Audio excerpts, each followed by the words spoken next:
Nothing better on a Friday to have a quick sip of espresso before the camera comes on, and to have the three of us here. Oh, I'm gonna roll my eyes like the Undertaker because I'm Blake Mitchmore. I'm Andrew Badal. That's Corey Saunders. That's Blake Mitchmore. Now his eyes are closed. He's sleeping just like he does half the time. Maybe I should get into coffee. Welcome. You should, dude. It's a game changer, especially espresso. Welcome to Final Bell Media Live on a Friday. Man, there's a lot to talk about.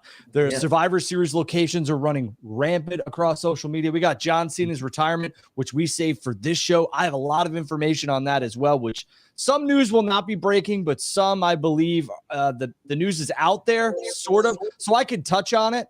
We're also going to talk about Stephanie Vaquer and her signing with WWE and what it means.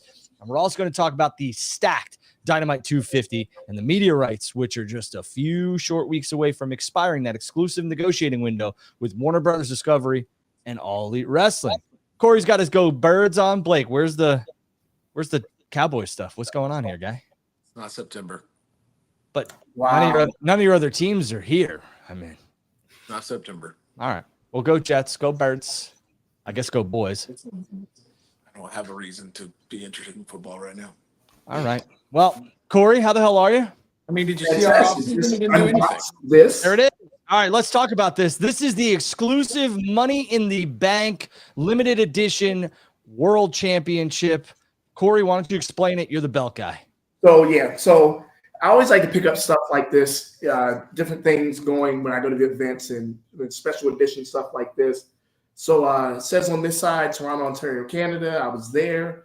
It's the Undisputed Championship. And on this side, it's got the Money in the Bank. It's got the 2024 briefcase as the belt tip. Also, the cool part on this one comes with a handle that if I can take it off, it attaches on the top and it looks like a briefcase. But Corey, how many of these are made? There were only 250 of this one. So, yeah, it was pretty limited. Corey gets them all, okay? I'm telling you this. If you need a guy for belts, he'll tell you quality, quantity, all that type of stuff. Corey's your guy. Also for sneakers, thank you for getting me into shoes. I appreciate that. Quality, really quick. I know people that buy replicas usually think there's some kind of stiff, faux leather on this one. Go ahead, show it to him. I was going to say this one, pretty floppy as far as the leather. It's actually, for a replica, it's actually pretty good for the type of leather quality or even faux leather quality that they use on that. So I thought they did pretty good on this one. Blake loves a good flop. Most people prefer it stiff over floppy. Oh, Jesus. It's Friday afternoon, dude. Keep it chill, okay? We had enough of you on Wednesday. Jesus, Mary and Josephine. All right.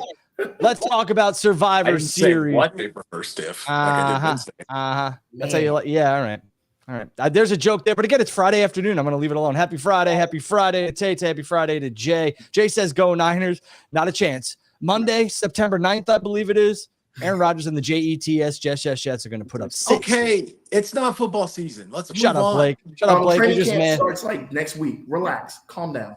Yeah, pipe down, Blake. Please. Pipe down, Blake. You're like the old man yelling at the clouds. Ah! You want to wear Dak's boot for him? Was that what it is? You want there it is. His ankle's okay? Go Steelers, boy. All right, let's talk about Survivor Series. Talking about football stadiums, Survivor Series PLE is looming. The WWE dropped a lot of their winter, fall schedule here, and it seems as if the only open dates that the WWE could do a PLE Survivor Series at this new arena that the Clippers will call home, the Intuit Dome, I believe it's called. Correct. Host 18,000 for basketball and concerts, probably get about 19,000 in there with professional wrestling and some floor seating. But there are 2 concerts scheduled in November. So the WWE could book 11/9 or 11/30. And the hot rumor is that's where the Survivor Series PLE will take place in Inglewood, California. Makes a lot of sense. The touring schedule also makes a lot of sense.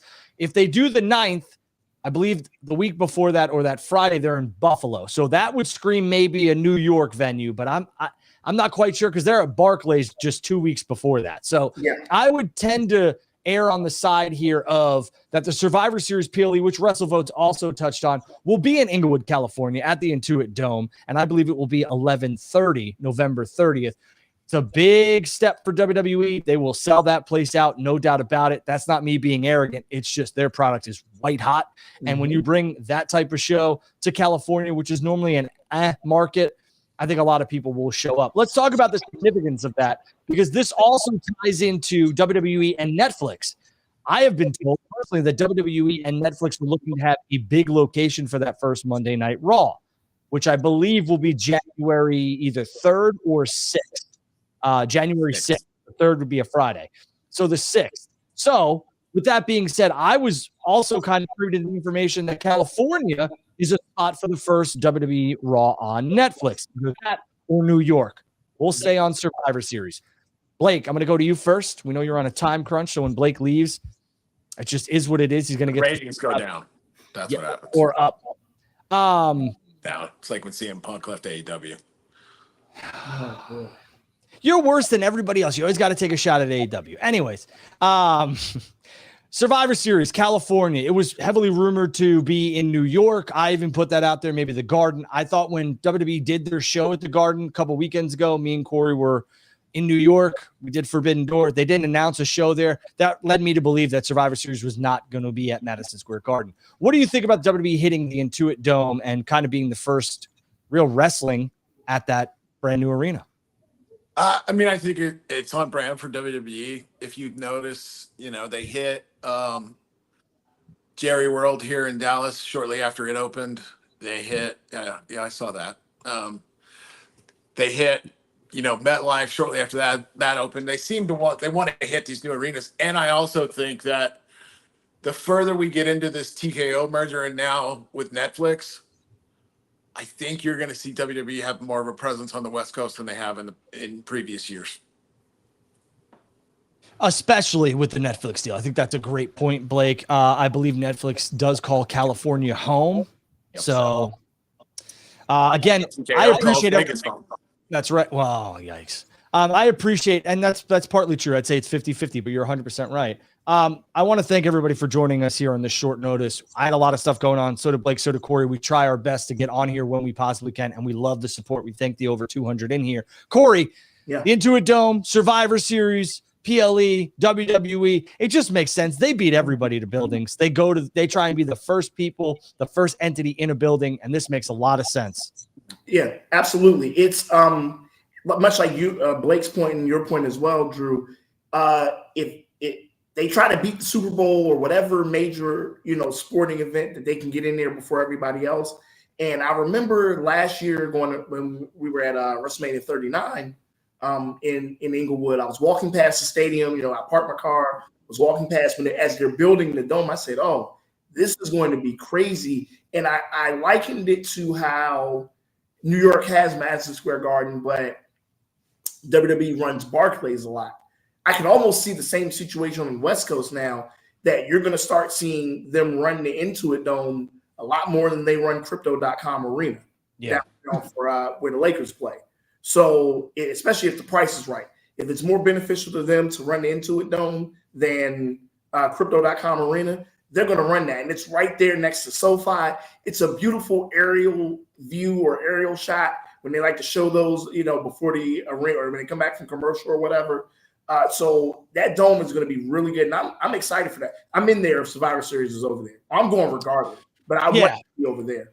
Yeah. Listen, to Corey's point, a lot of people do not take that into the equation. The WWE only runs the Garden now because realistically, I'm going to let you guys and girls in on some things. I've said it before. I'll say it again for those maybe who are first-time watchers or haven't heard this from me before. It's expensive to run Madison Square Garden, and WWE only runs it. They normally run it at a loss. Probably not this past SmackDown that was there, although they did not tout record-breaking numbers. I will say that the reason WWE does run Madison Square Garden is to prevent competition from going there, the exclusivity and the lock on the venue. WWE and MSG have had those conversations. That's why you saw New Japan Pro Wrestling and Ring of Honor in Madison Square Garden, because WWE had shied away for so many years of running the Garden because it was just too damn expensive. With that being said, Corey's point is spot on. Crypto.com Arena's expenses to run that place is high. That's why AEW runs the Kia Forum and some other buildings in California. And I think, to Corey's point, the Intuit Dome will be the Barclays Center of the West Coast for WWE, where they try and run that as often as they can to save money and also make a lot of money. And every business needs to be profitable. Blake, what do you think on Corey's topic there about how the Intuit Dome could be kind of like the second location that I should say the secondary building that they make the primary location in California? I'm interested to see if that comes to fruition because from what I know of it, Steve Ballmer used to be the head of Microsoft. So I think it's supposed to be pretty fancy schmancy, top of the line. So I would be, in theory, I think he's correct, but I'd be interested to see what not that we ever really get to find this stuff out, but what the cost for running it is when it's brand new because you got to pay for that bad boy. If you're Steve Ballmer. To Blake's point too, what if it ends up guys being the reverse? Much like to Blake's point, maybe the Intuit Dome ends up being more expensive to run than crypto because it's 25 years or whatever. It's senior, so it probably would be cheaper, and it could end up being a reverse. Like I said, I likened it to that because of what crypto. The Lakers play there. It is what it is.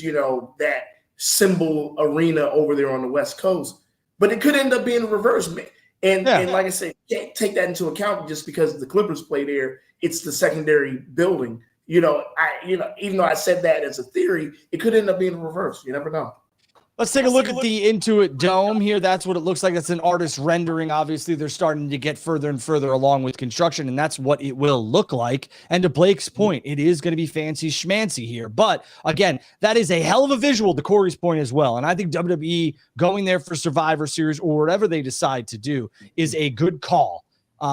Realistically, if WWE decides to do the first episode of Monday Night Raw on Netflix there too, great call. Yeah. Either way, I believe that the Intuit Dome will either host Survivor Series or they will host the first episode of Monday Night Raw in the Netflix era. Again, the discussions are heavily involving New York and California, and if I had to bet my money on it, it's California. Boys, what do we think about the first episode of Monday Night Raw being either in Cali or New York? I think whichever one gets Survivor Series, the other is getting the first Raw. Could get both. You never know. Blake? Yeah, my money's on LA getting the first Raw on Netflix just because that's where Netflix is headquartered. It's going to be their first show they run for WWE, the first live show they ever do. They're going to want all their people there, and it's going to be easier to have it there in town. So I think the first Netflix Raw will be in LA for sure. Mm-hmm. I would tend to agree. I think the first Netflix Raw will be in California. I won't say Los Angeles. I mean, LA's they could big. That could be Ontario. That could be all kinds of places. Yeah, I mean, I think you have two places right now that I think WWE could run. You could even do San Diego, right? On Pond. Yeah, they could do that too.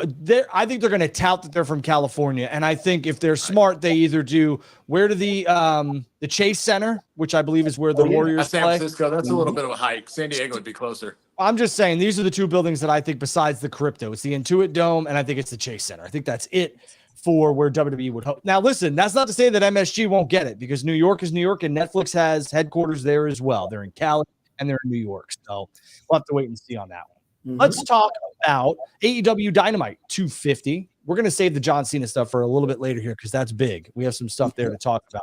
AEW Dynamite 250. Me and Blake kind of touched on it a little bit on Wednesday on our post show. We're going to talk to Corey. We're going to talk to Blake, obviously, as well. And they're looming meteorites. AEW 250 from Little Rock, Arkansas has everybody talking because of how stacked it is. It is a pay-per-view quality show on free television. A lot of idiots are using the term and the way that they're going about this is saying that this is very WCW-esque. I disagree. AEW will be off the pay-per-view model, the traditional pay-per-view model, very soon, in my opinion. So they're stacking a show. Dave Meltzer and some others have reported that that is the reason why 250 is loaded, to get a big rating and to possibly get a higher pay raise in their negotiations for their media rights. I think it's a smart tactic. One show is going to do it. Right. I think it's a smart tactic, but I think if AEW had already signed the media rights deal, they were still going to stack 250. That's just what Tony does. So I don't think that's what you do in wrestling. That's not just Tony. Right. The WWE stacks, whether it's Raw 25, SmackDown 25, Raw 1000. The first Raw on Fox. WWE always stacks their big shows. It's just what you do. Yeah, and you want to make an impression, and that being the impressions not only on social media, but all over, where you are, your networks, everything else like that. So expect a major moment on 250, whether it's a title change, a debut, or something else. The wrestling industry, and especially Tony Khan, loves its rich history, and they love the significance of 250. Corey? Yeah, it's I was going to say the same thing, that you get these shows, it's wrestling across the board that, like Blake was just mentioning, you get Raw 25, Raw 30, Raw 1000, SmackDown 1000, SmackDown, like you're going to get all these shows regardless. They're going to stack these shows like that, and Dynamite is no different. And also it was mentioned, what other show are they going to do it with? To stack this, you got to do it. Right. Right. And that's the biggest thing here. Again, I think if the media rights deal was done, I'm piggybacking off what Dave Meltzer and I believe Brian Alvarez said. I think if the AEW media rights deal was done, the show is still stacked. I don't think they were saving Will Ospreay and MJF for All In. I think this was going to happen at 250. Maybe they have signed Ricochet and maybe he debuts at All In. I don't think video packages are for Ricochet, by the way. I just want to let everybody in on that. I think that's for somebody else.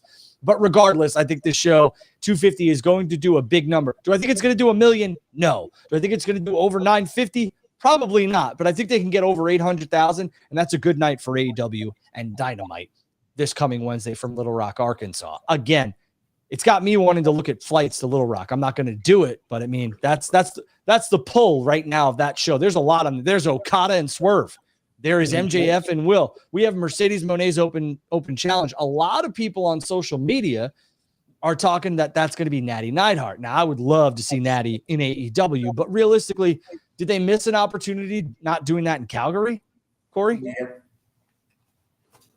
I think Billy Starks answered it, didn't she? Did she?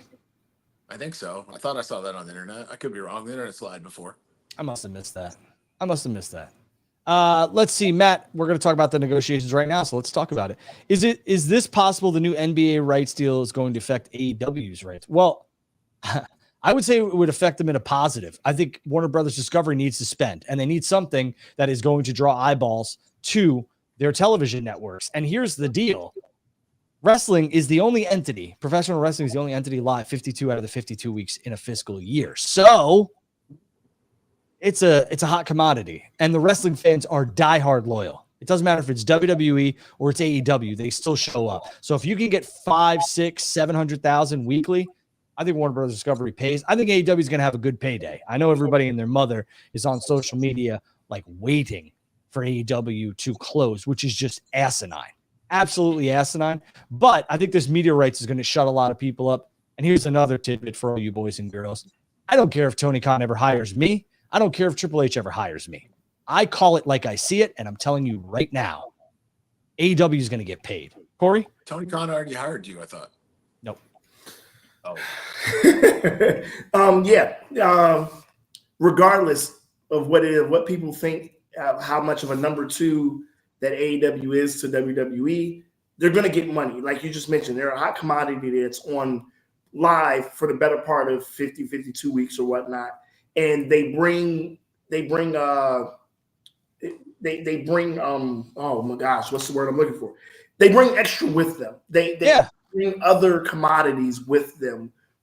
Even though people may say they don't watch Dynamite, they don't watch Rampage, from a television standpoint, it is still extra programming that they bring to the table. They're not only bringing Dynamite.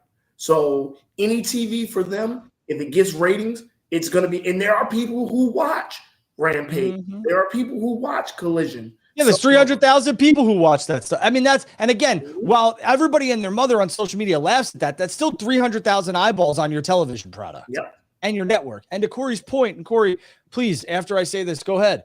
Mm-hmm. This is a package deal. This is Rampage, Collision, and Dynamite from what we've been told, and their pay-per-views going on streaming. So, and Ring of Honor. So Ring of Honor might be on a streaming platform, and Rampage might go to streaming only. And you have Collision and Dynamite on cable television, and then their pay-per-view streaming as well. This is an all-encompassing package. Yep. And that's exactly what I was saying, Drew, is that you're getting all of these extra commodities or properties with Dynamite. We know Dynamite is the selling point. That is the crown jewel of it, that, hey, Dynamite does X, Y, and Z. You're also getting this content that we feature this talent and this talent, this talent on there. So as a selling point to the television company that, you know, they may not know as much about wrestling. Hey, essentially they could say, we're bringing 3 different entities of programming to you a week, and they could use it as a selling point. Good point. They can combine all those ratings too. Look, we do over 1 million eyeballs on your product. Blake, what do you think? So back to the original question, do I think that the NBA deal has an effect on it? Yes, because they're more of a need for Warner's now than they would have been had they still kept the NBA. Do I think that causes a financial increase? Probably not, unless they get out of the exclusive negotiating window and Tony has other suitors.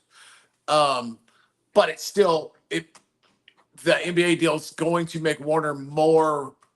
They need AEW more now than they did before they lost the NBA. Yeah, and as far as yes, they're going to get paid. Yes, it's content. Content is king in 2024. What do you think of the all-encompassing deal? You like it? I think that's best for them as far as getting a significant payday. I think if, to me that 150,000 people potentially that may not be subscribed to Max, that you could go to Max and go, hey, we average 150,000 people on these pay-per-views. That's 150,000 more people paying you $10 a month. That's far more of an enticing deal to get a better deal than what y'all were talking about. Our combined TV gets 1 million viewers. Yeah. That's good, but it's not spectacular. But if you can say, hey, we're going to bring in, $1.5 million a month in revenue and subscription prices potentially, Max is listening then. Yeah. Catherine Reed asked, could we see ROH being in this deal also? Absolutely. There were many reasons why Tony bought Ring of Honor. One of them was the tape library. The other one was to have this as a second entity here live or taped for All Elite Wrestling under that umbrella. So yes, I truly believe that we will get Ring of Honor, AEW streaming both their pay-per-views, and you'll get television content that is either taped on Warner Brothers Discovery's streaming platform, wherever they decide. And listen, AEW could chop this up. Tony talked about that as well, but I do believe Dynamite and Collision will 100% be on cable television. I think that's the next deal. Yeah. Yeah. I think Dynamite and Collision are 100% on TNT and TBS going forward. We'll have to wait and see. If you follow the WWE model, not to say they're following the WWE model, but just in this vein, WWE was with USA and NBC Universal, all of it for a long time. And then once they got to a level that they could start chopping it up, that's when they started chopping it up and making ridiculous money like they do now. Tony will get there. It's just not the time yet. Correct. And the other thing here with that is the WWE model. It's funny you bring that up. We're going to talk about this too. A lot of people had put out a video, but they were asking, why do you follow the YouTube numbers and everything else like that? What's interesting now with WWE is that WWE is putting out full recap shows on their YouTube for Raw, NXT, and we're going to see the SmackDown one here on Friday. It'll probably be posted Saturday morning, where it's 10, 12, 15 minutes, and it's recapping the whole show. What WWE is doing now is it's conditioning their audience to not have to watch their shows live, because it's a lot of time. If you take it in a week, it's 3, 2, and 2 plus. So you're looking at 7+ hours of content that you have to consume weekly. And for streamers or everybody else like that, or moms and dads or regular busy working people, it's tough to sit down for 7 hours and watch it. That's why DVR was invented. But now WWE is making it even easier for when WWE jumps over the Raw to Netflix. SmackDown jumps off regular cable to USA. They're letting everybody know that there's still a place where you could watch it. Blake, what do you think about this? I think it's changing the game. They're conditioning people to not have to consume their content live. Yeah, I mean, I think I don't necessarily know. I mean, yes, it's conditioning, but I think it's more just getting with the times, and that's the world we live in now. I mean, whether you're, like you have 3 kids, so if your house is going crazy one night, you might not be able to watch it live, or if you're out doing something. It's just the world we live in now of watching things on demand. That's why, shows on Netflix that get released all in a bunch or are in such demand now and are so popular, because that's how we consume content. And WWE is just getting with the times more than they are trying to condition their audience, but more so than that, I think they're just getting with the times of how content is consumed in 2024. Absolutely. And for me, whether it's Raw or whether it's SmackDown or whether it's Dynamite, I watch it later on. I watch it 30 minutes after their have aired because I could fast forward it and get through commercials. So that's why some of the times I'm behind. But for me, at 7 o'clock here Central Time, it's tough for me to get my kids all down and where I can have a spot to actually pay attention. So I appreciate this a lot for the NXT model too. Corey, you think it's something WWE is conditioning their fans for? Oh, they've been doing that because at this point they are starting to adapt to where, like Blake mentioned, they know how people in general digest television now as a whole. Like streaming, there's so many cut the cord commercials with streaming platforms, and they're saying, we're not doing cable no more. Like, do stream. The availability of being able to go on demand with a streaming platform, WWE has been adapting to that. They did that 10 years ago when they started the network in the first place. They were already starting to try to adapt with the times and say, hey, this is available here.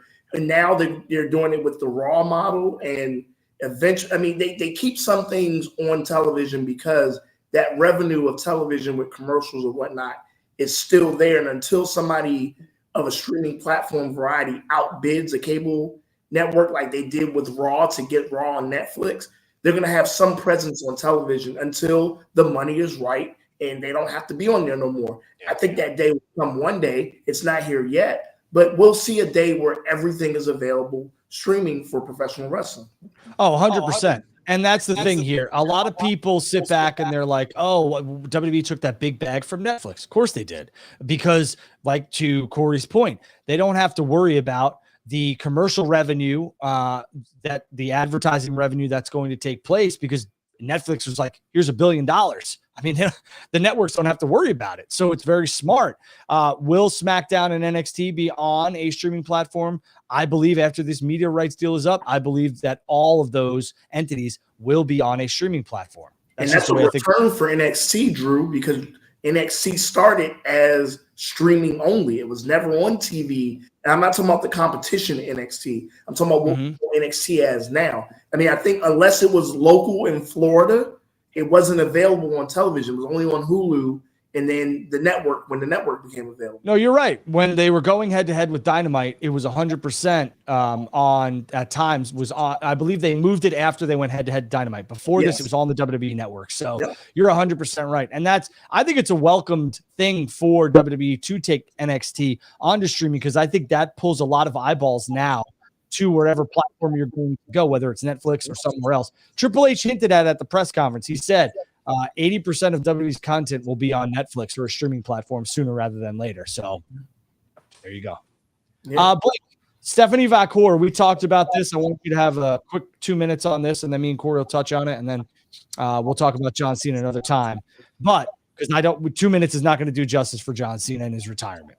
Oh, we can talk John Cena. I got a few minutes. All right. So we'll talk about John Cena Vaquer for the end. John Cena's retirement was announced at Money in the Bank. He's going to start at the Royal Rumble in 2025. He is going to work all of 2025. Let's get that out. WrestleMania is not John Cena's final appearance in a WWE ring. I can tell you that John Cena is going to work the Rumble, Elimination Chamber, WrestleMania, Money in the Bank, SummerSlam, Bad Blood, Survivor Series, and then I don't know. Truthfully, we'll have to wait and see. Blake, what do you make of the retirement? And AEW touted Sting's retirement, Tony Khan, as the best thing that has ever been done in terms of a retirement in professional wrestling. I would agree up until now, and we'll have to wait and see. But John Cena's year-long retirement is going to be special. Yeah, it's going to be special. I don't know why Tony does that. I don't know why anybody does that, because it's all a freaking subjective thing. So you're just submitting yourself to criticism of some sort. If you go, it's the best thing that's ever been done. It's like us arguing over what the best match of all time is. We're all going to have different opinions. Right. No, on I Love Dogs, not this year. 2025 Bad Blood. Go ahead, Blake. So, I think that, we talked about it offline, Drew, but when I think of John Cena retirement tour that's going to last effectively all year, I think about, holy shit, the WWE is going to print money more so than they're doing now. And this hot streak that they've had from 23 into 24 is going to continue all the way through 25 now because of this tour. Because people are going to want, whether it's You know, if you have John and Cody at an event, that's going to sell. If you have John and Randy at an event, that's going to sell. If it's one of the, you know, if it's Dallas, Texas, and it's branded as John Cena's last Raw in Dallas, Texas, people are going to go. I mean, and they're going to do that. Not to mention all the merchandise they're going to sell. I mean, that's more what I think of than anything with it is, holy shit, they're about to make a ton of money. Great point. If you go look at the Austin 316 shirts, Steve hasn't been active in over a decade. Okay. And they still sell 20 years. Right. 20 years. They sell specific city, venue, Austin 316 shirts, basically mini 316, all this other stuff. So they sell those. John Cena exclusive merch that is designed for cities and states. John's last, it's coming. So they're going to print money. I also want to talk about this. I'm going to bring it up, and then Blake, if you got to go, jump. But I want you to touch on this, and then Corey will come back to you as well on both topics. I believe, and this might be breaking some news, but I believe John Cena, what you saw with the Undertaker, I believe was called The Last Stand, or what was it called, The Last Ride? Last Ride, I think. Yeah. I believe you're getting a John Cena-esque documentary where they follow him for the full year that will air on Netflix in 2026. So be prepared. That's coming. WWE and Netflix are going to do more of this and the crossovers and the combining. And that is going to be massive. That is going to be something that drops in 2026. And it's going to capture a whole new audience. But John Cena will have cameras follow him around for a year, much like they did with The Undertaker. I would also be willing to bet that typically in the last couple of years, this year, I mean, I know last year and this year, WWE does not have a December PLE on the schedule. I would be willing to bet that John Cena's, whether it's called this or not, John Cena's last match is a December PLE in 2025. 100%. That's coming. His last match is not going to be a Survivor Series, and it's not going to be on Raw. No, they're going to make a special event out of it. We talked about this offline too. I believe that the 12/31 episode of Dynamite might be going head to head. This is New Year's Eve 2025. Might be going head to head with a John Cena-esque special on Netflix. I truly believe that. There's going to be some kind of special event for John's, whatever John's, you know, because this is John. The way John explained it is he's not done with the WWE. He's just not wrestling after 2025. So whatever his last match is, that's got to be a special event. Yeah. Corey, let's talk about it. John Cena's retirement. What do you were there? I mean, the place was nuts, but what do you make of it? So it was interesting because when he said it, everybody's like, "Oh no!" And you got to listen to what he's saying. I'm like, okay, he's saying it's pretty much going to be the whole year, and he clarified it at the press conference. The thing I'm thinking of, Drew, right here is that, and it could be a little more, but I'm being subjective with this number: 30 to 32 age and under. This is their Hulk Hogan. Like, this is it for them. Like, especially like the like I said, that sweet spot anywhere, I would say 28 to 32, like that are adults now. When John Cena came in, this is who they were growing up on. This is it. They're going to buy everything, and rightfully so, especially if they do like John Cena's. I'm here in DC. They come here in DC in 2025. John Cena's last whatever in DC. I'm definitely buying that shirt. Don't let them do a belt or something. I'm definitely buying the belt. Oh, like, definitely do that. It's easy money. Like Blake said, it's easy money. What do you think about a John Cena kind of like PLE or event on that Wednesday, New Year's Eve? Do you think that happens? I think they give John an event. You have to. I think at this point, I mean, Flair did it. Flair did literally, it was called Ric Flair's last match. That was the pay-per-view. It just so happened that I think with AEW, it coincided with them getting ready to have a pay-per-view anyway with Revolution. But the entire build of Revolution was it being Sting's last match. They're going to do the same thing with John Cena. They're going to run a pay-per-view in December, and they'll probably find a name for it. I don't know if they'll just say it's John Cena's last match, and that's the pay-per-view. Right. But they will essentially run a pay-per-view just to have John Cena have his send-off. And you never know. I mean, maybe it's a pay-per-view in Boston. I'm just throwing that out there. Well, let's talk about that. You know, you brought that up, and let's talk about this real quick. I believe that SummerSlam 2025 could be headed to Gillette Stadium in Foxborough, Massachusetts. I believe that that's a possibility. They announced where SummerSlam 2026 is. It was a make good for WrestleMania not being here in Minnesota, 2 nights, blah, blah, blah, blah, blah. So that could be the destination for SummerSlam. Now, I say that because I believe that there are 2 possible opponents for John Cena at this year's WrestleMania. And Corey, I want your opinion on this. I believe at this year's WrestleMania, it's either Randy Orton, which will be John Cena's last WrestleMania, or Cody Rhodes. And I believe John Cena could win the World Championship, whichever one Cody is holding, whether it's the one on Raw, the one on SmackDown. I believe it would be the one on SmackDown. And John gets number 17 and then defends it at Gillette Stadium. Or they could have him win the championship, him being John Cena at Gillette at SummerSlam. Either way, John Cena is getting number 17, in my opinion, because he's committed to basically a full year of professional wrestling. I believe John's going to be heavily involved in Netflix as well on Monday Night Raw. I believe John is going to be not only involved on Monday Night Raw, I believe he's going to do 2 Monday Night Raws a month in January, February, March, and April. He's going to work 40 dates. I think at least 8 to 10 of them are Monday Night Raws from January to April. But Corey, let's talk about John Cena's possible WrestleMania opponent in his final WrestleMania. Who do you book it as? So there's a couple of people as far as just in general. I'm going to go a little past WrestleMania. WrestleMania, it being his last one, it's a big deal. I do think the person you mentioned with you, if it being Randy Orton, I think Randy Orton's the last opponent. I do think that's where Randy Orton is going to be. Randy's going to be the last opponent. I do think that a couple of places have put it out there as to whether Cena is going to get either an Intercontinental Championship so he can finally get a Grand Slam, because he doesn't have a Grand Slam because he hasn't been Intercontinental Champion, or is he going to get the world title record with 17? Me personally, I would rather see him get the Grand Slam. I think him being tied with Flair is good enough, but I'm not mad at it if he beats it. I think Cody is probably the right opponent if you're going to do that, because for me, WrestleMania is night 1, Punk and Seth, night 2, Rock and Roman. Those are your main events. Agreed. He's an opponent. And I think that Cody, I think you're spot on saying if they're going to do Cody and John Cena, which they've got to do it at some point, that could be the place that they do it. The two people I mentioned when I said there's 2 particular opponents for John Cena, I don't know when they do it. One is Randy Orton, and I think they should do that as the last one. And the other one, I don't know when they'll do it. It has to be CM Punk. I think you've got to do Cena and Punk one more time, and you've got to do Cena and Orton. Go ahead, Drew. I think Punk's perfect opponent for John. I think that happens, no doubt about it. I think my short list, which I put on social media, is Orton, Punk, and 100% Cody Rhodes. I'm decent at reading lips. Don't get me wrong. My father was military, so he taught me that type of stuff. You don't need to be military to learn it either, but that's where I got it from.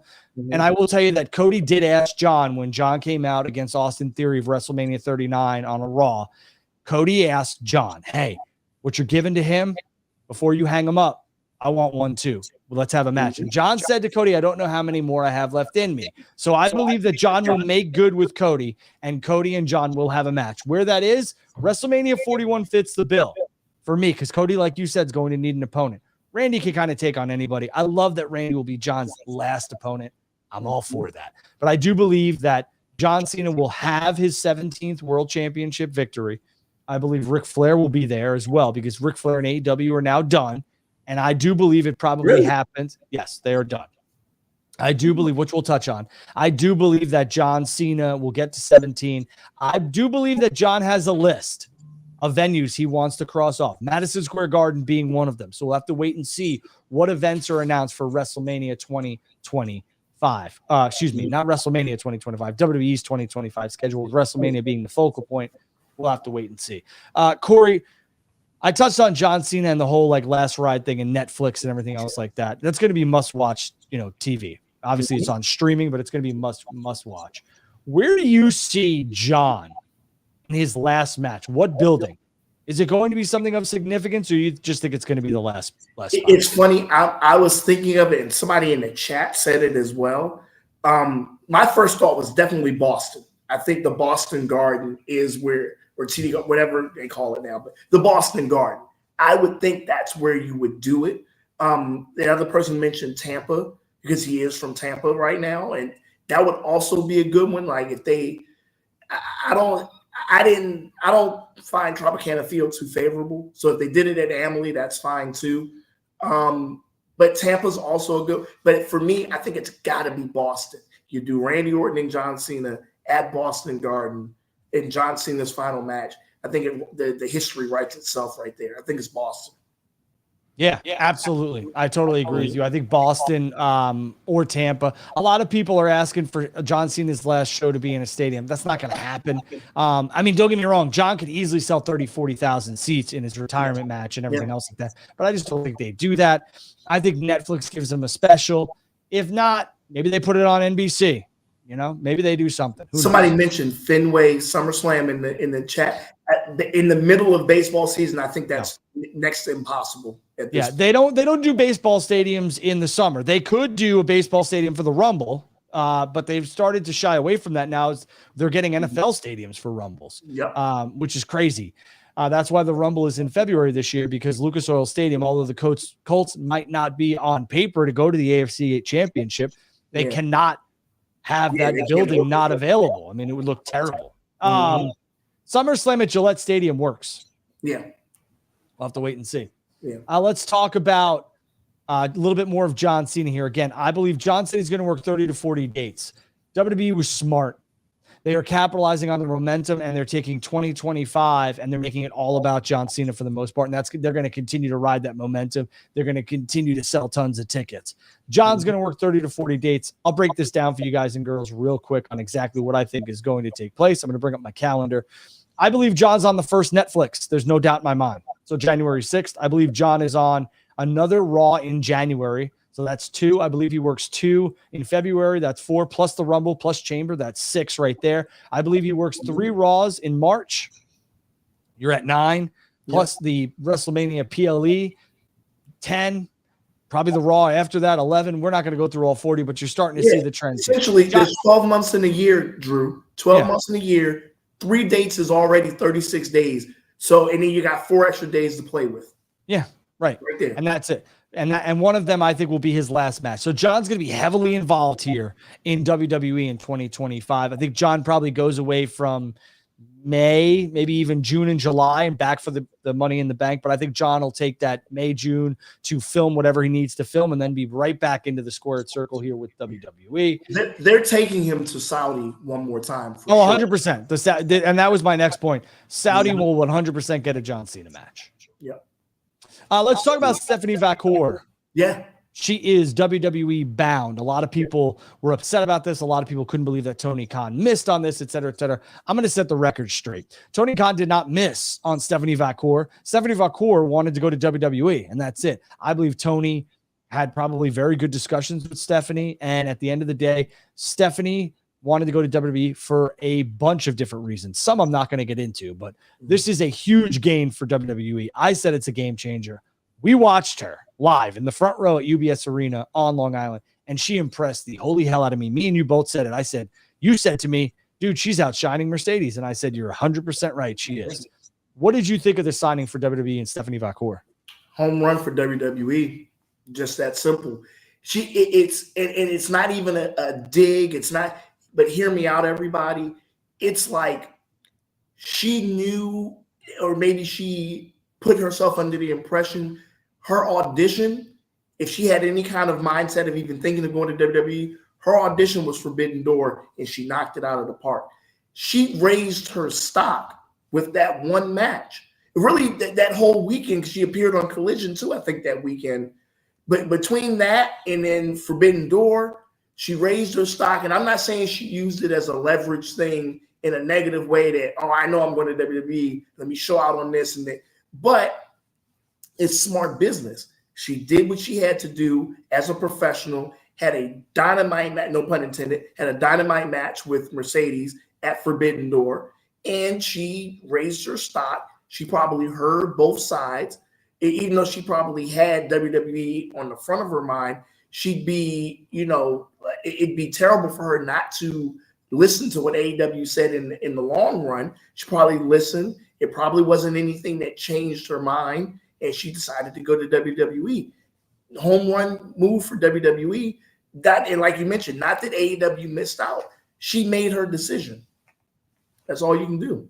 Yeah, absolutely. Matt says Stephanie and Julia definitely need to be on NXT by the time they move to CW. 100%. Again, WWE has stacked their women's division for the next 5 to 6 years. WWE is going to be in a fantastic place. Stephanie will work on her promo. She will be just fine. And if not, they'll put her with a fantastic mouthpiece. And her in-ring abilities are just mind-blowing at times. And she's got a presence, which is hard to have in professional wrestling, a presence that is a differentiator from others. And that's exactly what Stephanie does. You touched on, the WWE and AEW and everything else like that. I think some people's dreams are to work for WWE. So if this was Stephanie's dream, go be it. And what a place to audition, like you said, in New York, in front of a worldwide audience, and she nailed it. So good for her. I believe, and I put this out on social media, that Stephanie will be a champion in NXT by October as they head into their CW deal. I think it's important that Stephanie is your focal point, her and Julia or whatever. It's Julia, right? Julia. Mm-hmm. Julia. I believe that Julia and Stephanie will be the focal point of NXT because I believe Roxanne Perez, along with some others, are probably going to be headed to the main roster very, very shortly. So they've replenished that pond. What do you think about this? Yeah. And now something else on top of what you're mentioning with them, NXT now has a secondary women's title that you can use to further elevate both of them are world champion talent. Obviously, you don't have to put the main title, women's title, on one of them right out the gate. If you wanted to, the other one doesn't have to suffer at the expense of the other person getting the women's world championship, because now they have a women's NXT North American championship that you can use to further elevate the other person. And I think what you said with one of them being a champion by October, that NXT North American Championship is right there if you want to use it. I agree wholeheartedly. You can have one of these women hold one championship and the other hold the other, whether it's the North American or whether it's the World Championship. But I believe both will be the focal point. I said this, and I believe Juice retweeted it. Shout out to Juice. And what do you think about this? I think Stephanie will be either on the main roster by WrestleMania or right after WrestleMania, because I believe that, that's 6 months from now. I believe she's there. 7 months from now, I believe she's there. She's already there. She just needs to get some work in promos, and she needs to be able to learn, which will take her no time, how to work WWE TV and how to work WWE. Mm-hmm. But let me ask you this. Do we see Stephanie Vaquer in the Royal Rumble? Yes. It's a good possibility. I mean, there's always an influx of talent, or a certain amount of talent that they use from NXT for the Women's Royal Rumble anyway. So I would bank on Roxanne's definitely going to be. I think Roxanne has been in it every year since she's been in the company. If I'm not mistaken, I got to look back. I know she's been in it a couple of times though. So yeah, I mean, same situation. I think it's a perfect opportunity for them to use her and to give that little taste or preview to the broader audience. So yeah, I think she's in it for sure. Yeah, I would tend to agree. I like the idea as well. Mm-hmm. Corey, a lot of people are on social media right now talking about how WWE has never been hotter. And I would tend to agree. I think WWE is very hot right now in terms of live events, gates, everything else like that. Right. I cringe at the never been hotter because, we really would have to get some numbers from the early 2000s, 98, 99, when they were absolutely crushing it. But that's almost 25 years of data. What would you say is the number one factor right now that is separating WWE from everybody else? I hate to say it like this, but I think it's the ability to have household names, or some people that can relate to who's on the screen on WWE as opposed to AEW. A lot of people in the general audience really don't know who the Young Bucks are or MJF. And I hate saying it like that because I think they're all great, but Cody Rhodes is still a guy that a lot of people that don't watch know.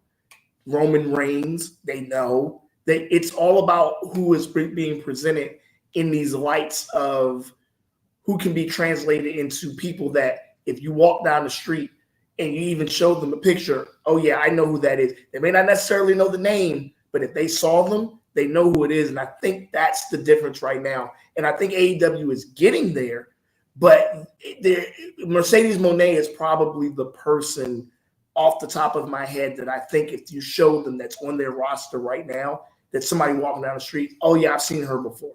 Right. A lot of their talent just isn't there yet. And I think that's the main difference. Well, yeah. And you know, when you get the machine behind a certain talent or everything else like that, they have that crossover appeal. The biggest thing for me is, and the biggest differentiating factor is the stories and the talent. They have attractions. WWE has attractions. AEW is not there yet, but there was a time where WWE was going through a period where they couldn't draw 4,000 people. So a lot of people need to understand that AEW will get there. I do want to ask you a couple things here. One of them is a question that I Love Dogs actually.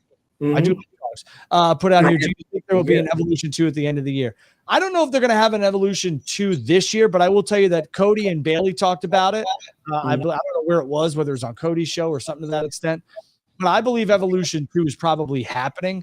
I think now more than ever, I think WWE can capitalize off that. They have loads of women talent. What do you think on Evolution 2 would be something you're here for? That's where I was going to say, if now the platform is there.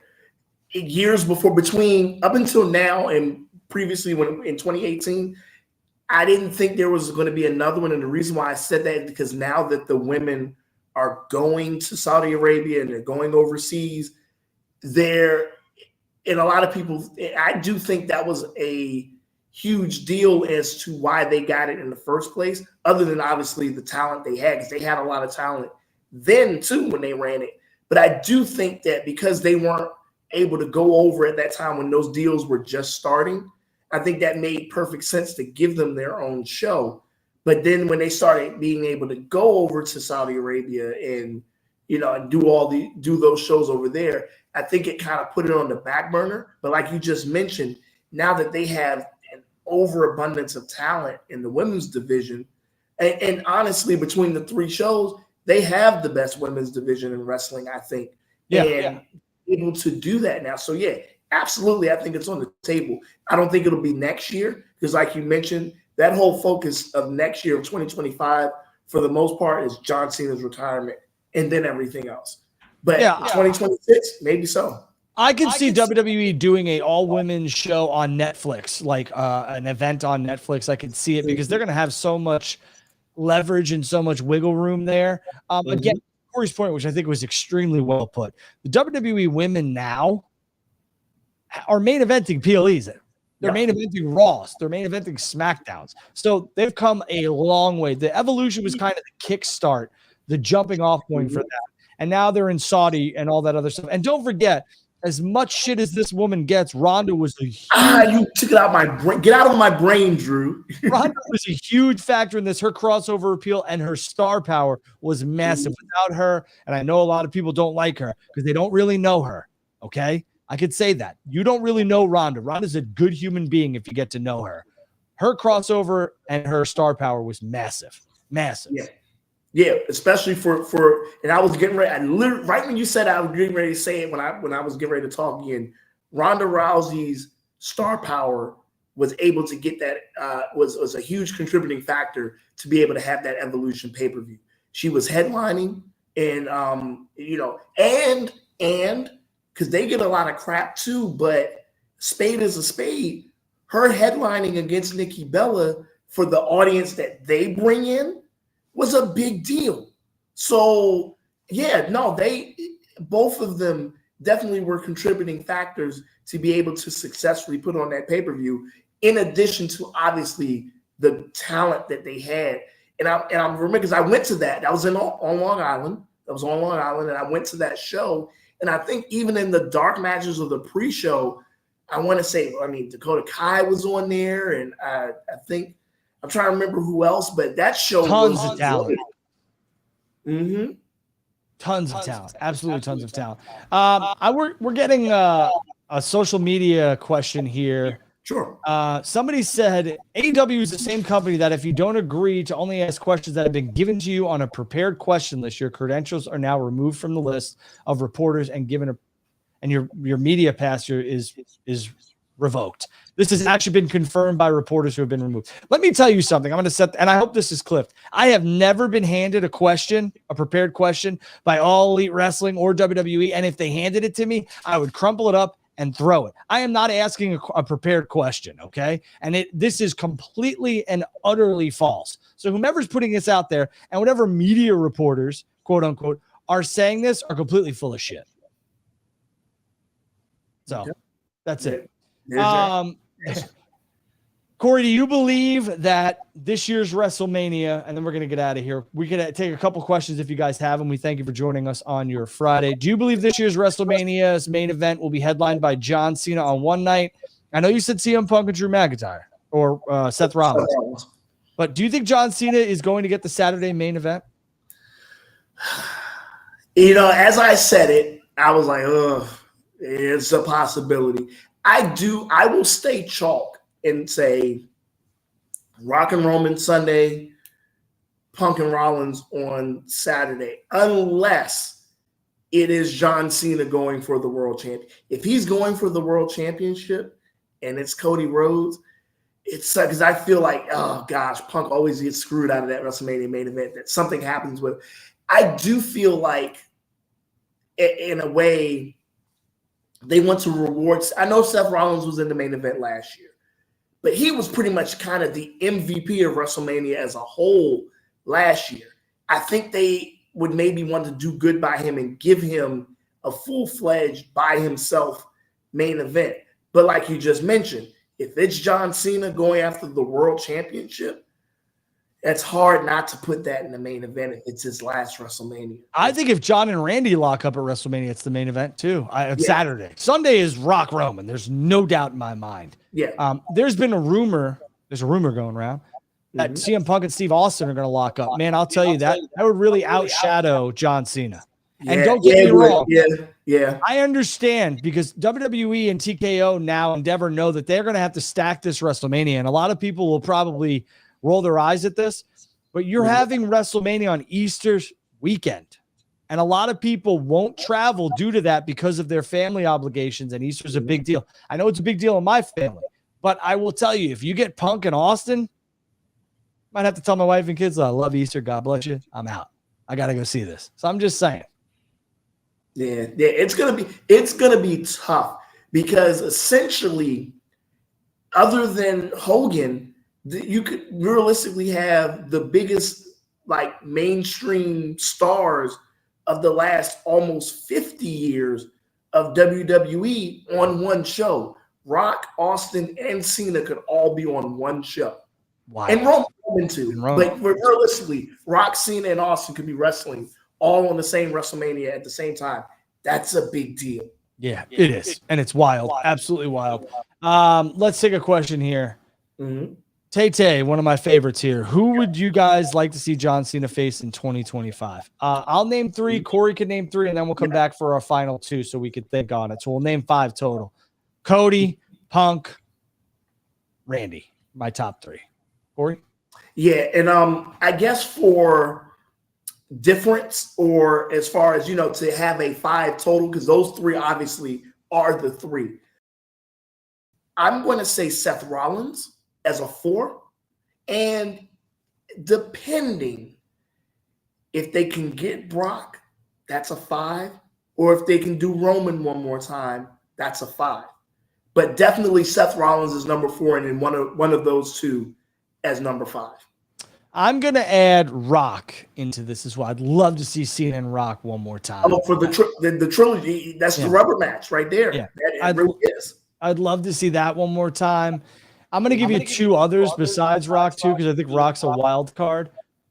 I would love to see Cena and Joe Hendry. I know that people are going to roll their eyes, but I think if Joe can get he's already got a lot of buzz. I just think it's not like on my top, but I think it's just a cool little caveat. That's a good match.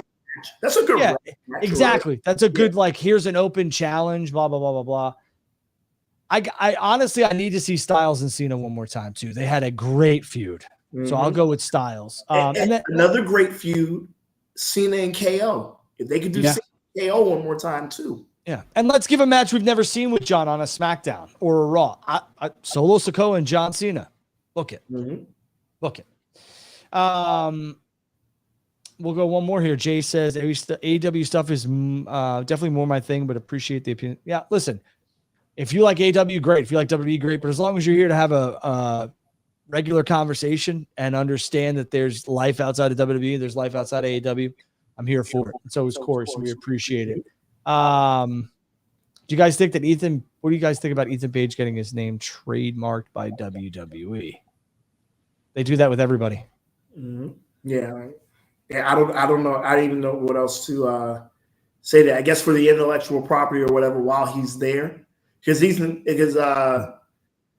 I mean, I guess if that's his dream to be there at the end of the day, then if he doesn't mind it being trademarked by WWE, like you just mentioned, they trademark everybody's name. And because Ethan Page is not his name. So no. Yeah, so I mean, it's not like they're trademarking Bret Hart. Bret Hart is Bret Hart, you know. Yeah. If that's his dream if that was his end goal, his true dream to be in WWE, and that he feels like he's going to be there for the long haul. Yeah. Nicholas said, do you guys touch on the AW media rights and any and all AW news? We did. I will say this, AW's top priority, in my opinion, is getting that TV media rights money. And I think it's smart. I think AW is doing a lot of things differently than past companies have done, besides WWE, which is why WWE is still in business. I think they're going after that TV money. They want to get paid weekly for their television product. And I think it's smart on them. And I think AW is going to be around for a very long time. I will make this prediction as well. I believe that All In 2025 will not be at Wembley Stadium. I think it is international, and I'd like to see where it take place. That's for me. Corey, anything else for you head out of here? No, this has been great. Once again, as Drew has mentioned, we really appreciate everybody being here. Whenever we can come over 500 do this, that's what we do. We just come on and I know it's cliche, but we really do it for y'all, man. We enjoy interacting with you all and talking wrestling. So this is great. Yeah, it's sunny here. I gotta work, but I mean, I would love to be outside, but we wouldn't want to be anywhere else than right here. So thank you very, very much for joining us. Thank you to Corey. Thank you to Blake, the over 500 of you here. Corey, where can everyone follow you? What do you do on Tuesdays with the Turnbuckle Talk? Go ahead. Yes, so I am at My Kicks Are My Fix. I collect belts. Once again, this just came in. Money in the Bank Championship literally just came in today for me. So I collect belts. I collect sneakers.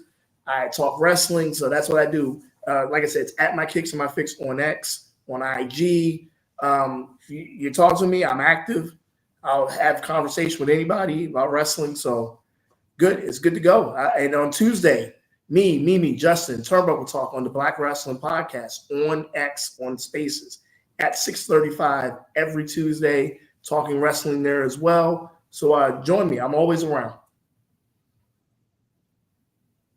He very much is. I appreciate him very much. I appreciate Blake. I appreciate all of you. You can follow me at Andrew Baydala. Follow Corey at My Kicks Or My Fix. Make sure you check out Turnbuckle Talk. It's a great platform on Spaces here on X. Make sure you like, subscribe, and follow our YouTube page here on Final Bell Media. Hit the bell for notifications so that when we go live, spur of the moment live show today, and here we are. Jay said we did a really good job on Who Killed Doug. That is our highest rated show, so we appreciate we appreciate you guys for that. Really, we really do. Over 11,000 people have consumed that content, so we appreciate you very much on that. A trio on Wednesday night with Blake, too. I have asked Corey. Corey has a very competitive bowling league. Yes. So. I bowl for real. And Wednesdays are very tough for me, but the Wednesdays I can jump on, I will definitely be on. If I can jump on and I know, I don't ever want them to be waiting on me if I'm trying to bowl and jump on, and I never come unprepared, because that wouldn't be a service to you all for me to come on unprepared. So if I'm able to do it, I absolutely will do it. Speaking of unprepared, I appreciate that you don't, and I don't either. Apron Bump did ask me to be a part of a show this coming week, I believe, and I have not consumed the content. We are trying to make something work. It's a review show, I believe, on a WCW pay-per-view. I will do my best. Apron Bump, I apologize that I did not have that show today with you, record it. I apologize. I'm going to do my best to consume the content, but I don't like to do things unprepared either. So I could have skimmed through the pay-per-view. I didn't. I appreciate your patience. Thank you if you're watching. Yeah, Corey is a gem. So Wednesdays would be great if we can get him. We'll have to wait and see. But again, make sure you guys like, subscribe, and follow. Here's some breaking news as well before we head off. CJ Perry is done with AEW, and so is Ric Flair. That's confirmed by Fightful. So there you go. Wow, there you go. Wow. Confirmed. All right, Corey, thank you very much. Enjoy your weekend. You guys enjoy your weekend as well, and we will see you maybe Tuesday. Maybe we'll see you Tuesday. Good night, everybody.